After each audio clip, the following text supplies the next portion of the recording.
Hi, welcome to Awakening Soul Truth. I'm Robbie, this is Alyson, and today we're talking about signs.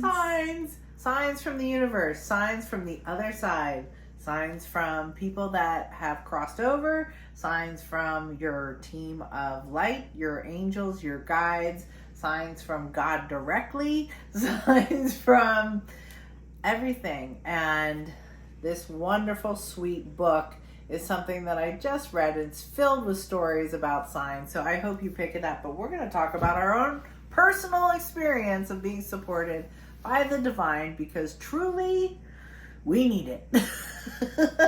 We are literally being given signs and synchronicities all the time, but are we paying attention to notice what they are? I mean, that's the first step, is just to be aware.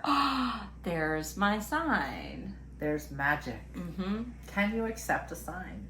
And it's hard to follow in science. Like, are signs provable? Probably not. They're probably not provable. And if it gives you the results of feeling loved and supported, I'm for that. Yeah. And I really think signs can show up in nature. Signs can show up on the clock. Signs can show up with conversations with people. Absolutely. Or a book you might pick up randomly. Or a situation that just kind of falls into your lap. Yeah. I mean, I don't think I would have devoted my life to becoming a healer unless it hadn't been for the signs. Because as I told you before, my family absolutely does not support me being a healer. No, I 100% agree, because I feel like I wouldn't be on the spiritual path that I'm on today had there not been signs and synchronicities. That's right. Helping me along. Because nobody else was believing in us but the divine. And the divine was saying, do it, go, push forward, do it. I got to tell you, my favorite sign that supported me the other day, I had a week of a lot of really deep healings. I was feeling exhausted. When I get exhausted, I get a little doubtful. And I was like, that was a lot. Am I crazy? I literally said to God, I'm sorry, I'm going to need a sign that tells me that I'm not crazy. I need a sign from you directly. I was very clear. I need a sign, and I need to know that I'm not crazy.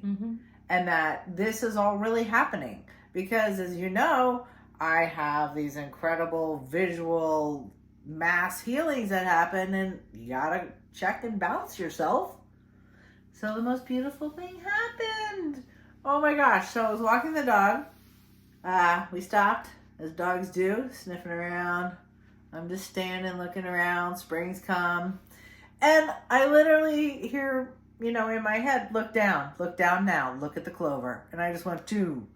And I reached straight down and I picked up a 4-leaf clover. It was so cool. I was like, I cannot believe I just found a 4-leaf clover. It is the first one in my life I've ever found. So, I mean, if you want to talk about a sign, I have never found a 4-leaf clover before. Okay, and then it gets even better, right? Next day, I'm out. I'm walking the dog. I'm walking the dog again. And there's a huge patch of clover, and I am like, I'm not going to look. And I look, and there's one, the tallest one in the group. Are you serious? Yes, I knew about the first one, but not the second one. I brought the second one home. I didn't crush it. Wow. It was sticking straight out, and it was a 4-leaf clover, like literally probably 2 inches above all the other clover. And I was like, oh my gosh. Wow. So I have concluded I'm not crazy. And I'm going to go internal for that sign. It's relative to me. It's not for anybody else. And I need to know I'm doing my spiritual work. You know what's kind of cool that I learned the other day?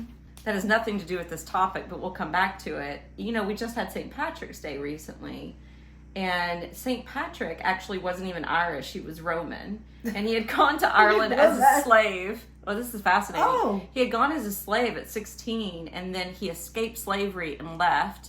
And he returned because he loved Ireland. Now, I could be, I Googled this, and Google's not always right. But he used the shamrock, if it had 3 leaves, to represent the Trinity. Oh. And that's how he would, anyway, it was an Irish thing that he would preach about God, Jesus, and the Holy Spirit. And then the 4 represents hope, love, life, and the 4th is luck. Oh, wow. So that's why they always think it's lucky if you find a 4-leaf clover. I love that. Oh, that's so interesting. Hope, love, life, and luck. Yeah. Very nice. Yeah. Back to signs. Yes. Signs and synchronicities. One of the first things that happened to me when I was on my spiritual path, well, it wasn't one of the first things on the spiritual path. It was one of the first things after I moved to Nashville. I had gone to a psychic, and she had told me occasionally, whenever I was in distress, to look down at my feet and there would be a feather, because I had a guardian angel that was a past loved one who would leave feathers at my feet. Oh. And I had a cookie jar, and I don't even know if I still have it or not, but it was before I moved. I had a cookie jar full of feathers. Wow. And they would literally show up at the best times. And it was like, that was a sign for me. Okay, I'm being watched over. I'm being supported from the other side. Yeah, I love that. I actually I was walking by a neighbor's house a couple months ago, and her sign is feathers also. Yeah. And it literally, a feather came down and hovered in front of my eyes. And I was like, oh my gosh. And then I'm like, oh, it's not for me. It's for her. And it was right in front of her house. And I called her, I texted her, and I said, hey, there's a feather floating out here for you. And she apparently burst into tears and was like, oh, I so needed that. Oh. So sometimes you can see a sign for your friend too when they need support. Yeah. Synchronicities, maybe not provable by science, but if you allow it to support you, you can find that place inside of you. You have a choice to be loved and supported. So let the magic happen. Today, you picked a card. Yeah, honestly, I have so many stories of signs and synchronicities, but I didn't know we were doing this topic today. I was like, God, I wish I'd had a little time to just sit with it, because there's literally so many, and I actually kind of live my life by it. Absolutely. I shouldn't say kinda. I do live my life by it. Well, Alyson was like, well, let's do this. Why don't you pick an animal power card? Show them the front of it, because it's so cute. It's so beautiful. The wolf. And look at the moon. So I am Moonbeam Yoga. I'm a lover of the moon, and I actually love wolves. So I'm not going to read all of this, but the tail end says, the powers of the moon, especially the full moon and ritual, are also greatly tied in with wolf medicine. So speak the invocation or do any other honoring practice, such as releasing or letting go ceremony on the next full moon. And the funny thing is, the next full moon is on my birthday, at a lunar eclipse, when I'm in Machu Picchu. That's fantastic. Well, the funny thing is, I'm going back to I'm not going back to. Maybe. Freudian slip. No, I mean, maybe you are going back to Machu Picchu and you're going there to remember a deep practice, a deep spiritual life that, I find where we travel is synchronicities, and they help us remember. They help us remember deep truths, and I absolutely think you're there on your birthday for deep remembrance. Oh, well, and that's what I've been asking for. Yeah. Awakening and remembering. Yeah.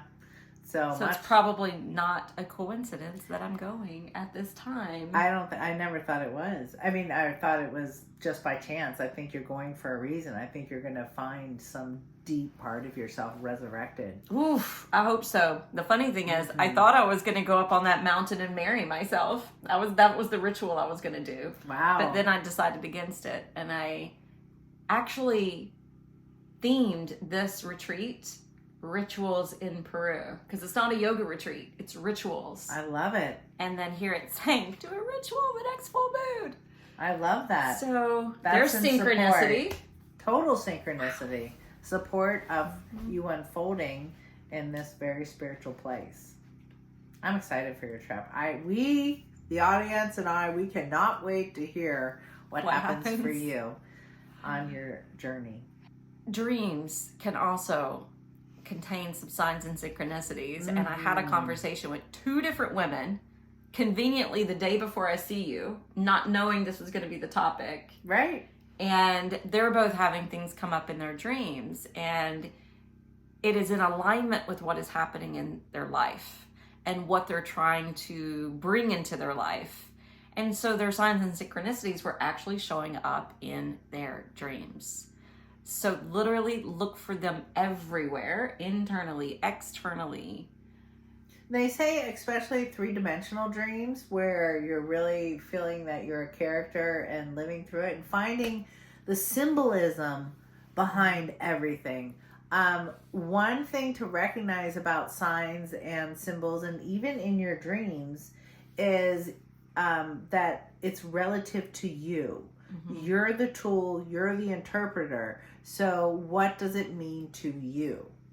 Because you'll find that, like, the Native Americans have a certain view of snakes. The Irish have a view of the snakes. The Catholic Church has a view of snakes. Like, you know, for me, I'm going to go with the Native Americans, and it looks like transition and healing. So really open your mind up to experiencing your own meaning of the symbol. It's all relative. Oh, numbers. Yeah, numbers pop up a lot. Numerology. Check out numerology. Check out angel numbers, especially if you're seeing them constantly or on repeat. There's a message in there. When I look up numerology, specifically angel numbers, there's something that I look for. Her name's Joanne, and I think it's spelled Johanne or Joanne. But I love hers. Her interpretation of angel numbers? Cool. So there's certain, for the last so many years, mine's been 2120 or 2012 or 2126 constantly. Wow. Cool. But she has, like, even if they're not 444 or 111 or 222, right? Right. She has all the different ones available for you to look up. Well, I think we'll put that in the description below so that you can actually tap into hers. And then we will also recommend the books and the tools we use to help ourselves interpret the signs that we get. Thanks for joining us today. Namaste. Namaste.